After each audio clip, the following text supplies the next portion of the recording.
चलिए स्टूडेंट, चलो इस क्वेश्चंस में देखो क्या दिया हुआ है कि displacement of particle along a straight line at time t is given by x is equal to a naught a1 t plus a2 t square, then acceleration of particle.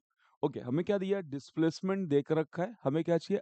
Acceleration चाहिए। तो सबसे पहले हम क्या करेंगे? डिस्प्लेसमेंट से velocity निकालेंगे and फिर वेलोसिटी से क्या निकालेंगे? एक्सेलरेशन। ठीक है, तो अपने पास डिस्प्लेसमेंट कितना देकर रखा है यहाँ पे? x is equal to a naught plus your a1 t plus a2 t square. तो पहले वेलोसिटी निकालेंगे। वेलोसिटी कितना होता है? dx by dt।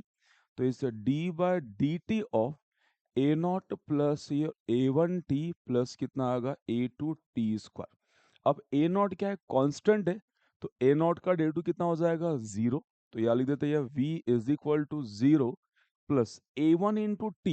तो a one as it is, t का डेरिवेटिव कितना होगा? 1 plus your a two as it is, t square का कितना होगा? 2t। चलो तुम्हें पास क्या आ गया? डिफरेंशिएशन कर लेने के बाद क्या मिलेगा? वेलोसिटी मिल गया। कितना आ गया? v is equal to a one a of 1 plus 2 time a two into t. Clear? अब वेलोसिटी मिल गया, इसको एक बार फिर से डिफरेंशिएट करेंगे तो क्या मिलेगा? एक्सेलरेशन।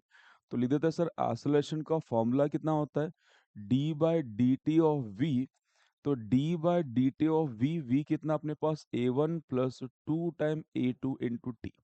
अब ए वन कॉन्स्टेंट टर्म है, तो कॉन्स्टेंट टर्म का डेरिवेटिव कितना होता है? 0 plus 2 times of a two और टी का कितना होगा? 1। जब भी कांस्टेंट के साथ टी का टर्म्स है तो कांस्टेंट टर्म ऐसे रखेंगे एज इट इज, सिर्फ टी वाले टर्म का डेरिवेटिव लेते हैं। तो 2 a t2 as it is and t का डेरिवेटिव 1। तो अपने पास फाइनली एक्सेलरेशन कितना आ रहा है? Twice of A. ऑप्शन है कहीं पे? Yes, option C. तो सिंपल, जब भी x आपको x दे रहे हैं तो आपको याद क्या रखना है? याद क्या रखना है? वेलोसिटी कितना होता है? dx by dt and acceleration कितना होता है अपने पास? dv bye dt। बस ये नोट याद रखो। ठीक है, चलो, क्लियर समझ में आया? Thank you.